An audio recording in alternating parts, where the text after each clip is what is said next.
Hey guys, I hope you're doing well.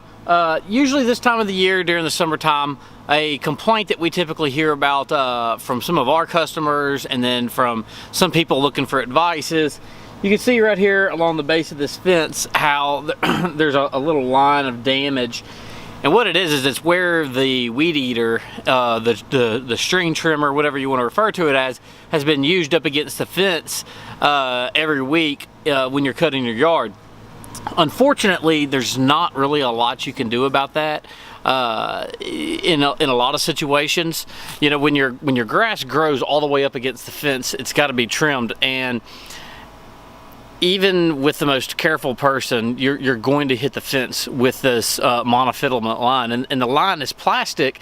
However, it's still going to, after week after week after week, it's going to cause some damage to your fence. So you've really got a couple of options. One, you're going to have to raise this fence up. It's kind of tedious, but you could come through here and you could actually remove like the bottom inch of your fence to where your string trimmer went underneath the fence. Now, if you've got animals, that might not be very practical. We've seen people put we call it like a bumper edging or a piece of edging up against the fence, like a metal edging to line the fence.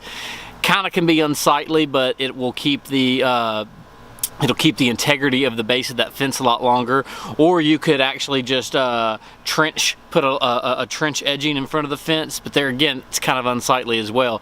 So I don't really know that I have a lot of good news as far as that's concerned, other than don't feel alone. It's just normal wear and tear. It's something that just has to be dealt with.